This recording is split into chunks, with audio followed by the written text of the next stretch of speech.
Welcome back. You're watching Big Deal, and we are discussing the scope of the new regulations on foreign investments. Dinesh Kanabar, you briefly touched upon round tripping. I want to focus a little more on that. The restrictions put on the two-layer system subsidiary, also under not under parent, under the foreign entity. So how feasible is the execution, and will it spur more cross-border transactions as well as more flow, easier, smoother flow of money from India overseas? As Cyril mentioned in the passing earlier on, that really there were no regulations concerning round tripping. There were two simple provisions. One was the FAQ, where round tripping was sort of inverted to and was said as not permitted, number one. And number two, we had a situation on an interpretation that if there was an ODI and an FDI together with it, then that was regarded as not being a genuine business purpose because it constituted round tripping. That is how the entire concept of round tripping was sort of interpreted in practice. And there were a number of notices issued by Enforcement Directorate, and there were responses. And clearly, this was one big area where nobody knew what was the correct stand, etc. And everybody was worried about prosecution. I can also tell you, Nisha, that we have been dealing with practically a number of situations where transactions have not been consummated only because there was this fear of round tripping. Yes. We now have a specific provision to say that if there is an ODI accompanied by an FDI, that is absolutely permitted, subject to there being only two layers of subsidiary and no more. And I will come to that part earlier. But first and foremost, we are now looking at a situation where round tripping has been expressly blessed.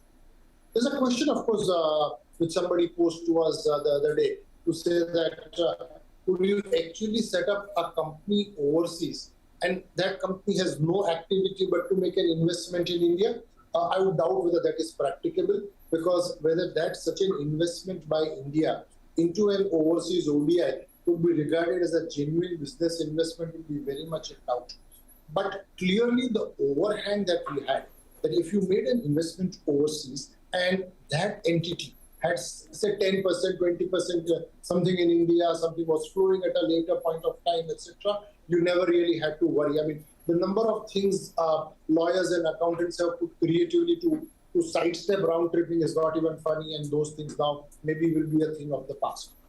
Insofar as your question is concerned as to whether this is practicable, giving the layering which is not permitted, I would think that you can go to a multi-layer situation.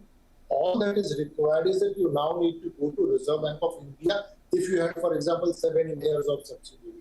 And then the question is, why do those subsidiaries exist? What is happening out there is something that you need to explain to Reserve Bank of India. But once you have exorcised this ghost of round tripping, Reserve Bank should have really no objection to multiple layers, so long as it is shown to be for a bona fide business purpose. So the fact that there is just 2 layers of subsidiary would not really worry me too much. The fact that we are burying the ghost of round tripping is a more welcome. That's very, very important clarity that you have given, Dinesh Kanabar, and also bona fide business, activity aspect, and more layers can be explained to the regulators. Cyril Shroff, do you have a view on the round tripping norms now, and do you think that this will spur more cross-border transactions and more ease of deal making? So if I can supplement what Dinesh Bhai said, firstly, the most important thing is it's a big psychological step of removing the absolute bar or the taboo that was there on round tripping and actually bringing it into a more mainstream concept where it is allowed, so long as it is for you meet the conditions. And there's an interesting nuance also in the draft rules that were published last August. There was a connection with this being allowed so long as it was not undertaken to avoid or evade tax. And it's very significant that that has been dropped in the final rules. So it's an indication that they don't want to be subjective about it, because what is avoidance of tax and evasion of tax would have been a matter that would have been debated by experts all the way up to the Supreme Court. So they've taken away that subjectivity. and made it more objective. If at all, you might have to go back to the RBI to get a clarification, but it's a bit more black and white in terms of what is allowed and not allowed. And then there's another interesting nuance. It talks of two layers of subsidiaries, but everything is not a subsidiary. You could have a minority stake as well. And I think it therefore opens up, it's what hits you in terms of two layers is only where it's a subsidiary. Whereas in the erstwhile FAQ-based regime, even even one share was counted as round tripping. Now that regime has gone, and the standard now is much higher in terms of two layers of subsidiaries. So from a structuring point of view, this has opened up a lot of possibilities, and thankfully they stayed away from this very subjective area of it was not undertaken to avoid or evade tax, because God knows what that means. That's right. Round tripping has been haunted by this whole tax evasion fear. Yes, Cyril Shroff. No, nothing. You go ahead. Yeah. So this is a very important clarity, and as both of you said, that this will evolve. At least the guidelines are there, and it is not a bad word anymore. That's a very big thing coming in, because in cross-border transactions, activity is now a bright line test. So I think it's a much clearer. Maybe it's not completely unfuzzy, but there is much more clarity in terms of what are the no-go areas. Right. And also, Cyril Shroff, on IFSC, we have had several discussions on the scope and how it's going to get bigger. There needs to be more participation. There has been a lot of flexibility and relaxations made in IFSC-led financial services, and of course with exclusion to bank as well as insurance. What's your view on that? So building on what has been said already, I think the changes in this in relation to IFSC are significant. In what way? Firstly, I think it acknowledges expressly that it is like a foreign territory. Whereas erstwhile it was only IFSC claiming that it is a foreign territory. Now India, so to speak, is recognizing that it is a foreign territory. As a result of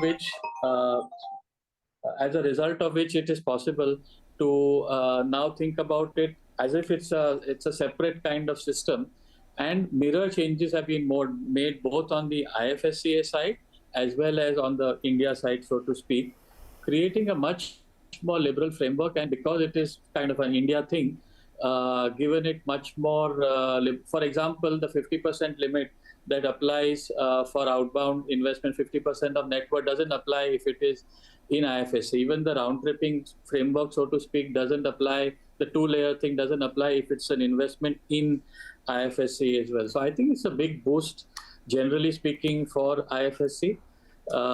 Financial centers such as this take decades to really come up, and unless this kind of very enabling and supportive policy frameworks are there, it becomes more challenging. So I think, more power to IFSC on this. They have a long journey ahead, but things like this are going to certainly help it. That's right. And Dinesh Kanabar, you have any more points to highlight which are broadly really game changers or add to what Cyril Shroff said? And I'm sure that both of you experts and industry at large are looking at certain clarifications, even though the document was quite detailed in many technicalities and housekeeping rules. So first, just a quick short word on IFSC, because we have this concept which China has been trying to talk about, one country, two systems. In India, at least with IFSC, we have one country, two systems, and as Cyril said, more power to more such financial centers, and very welcome. A number of other changes, Nisha, as Cyril again nicely articulated earlier, that apart from sixes, there are those fours and ones and twos. So take, for example, we have always had this challenge that if you make an investment overseas and you want to write it off because of losses, whatever, you could not write it off without the Reserve Bank of India permission. Now you are granted an automatic approval to write it off.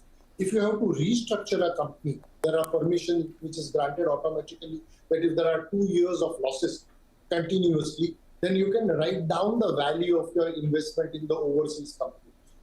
If it's not a 100% subsidiary and the value of the investment is more than $10 million, then you can get a valuer to come and certify what is the pro rata amount that you need to write off.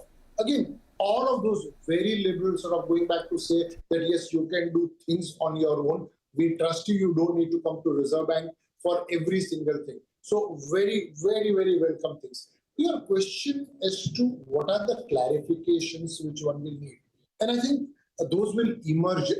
Nisha, I could put a few things, but it's too early. It's really when you start implementing, as you know, the regulatory power, the day-to-day regulations go to the authorized dealer. It's a question of what interpretation do authorized dealers take as you start working on transactions and you start interpreting. And that's where the need for a number of clarifications will come.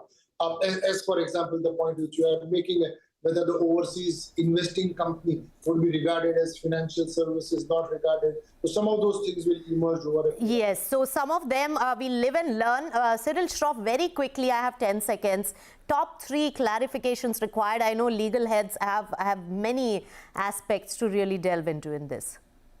I have a long list and a short list. I'll go with the short list. Yeah, top ones. Clarifications required. Definition of control. Yes. Because a lot of consequences follow from how control is defined, because the ability to do or not do something. Yes. Second, definition of more clarity on definition between what are debt and non-debt instruments. Yes. For example, are optionally convertible instruments, warrants, redeemable debt. Where do they fall? Are they here or there? Yes, and also made non-interest free.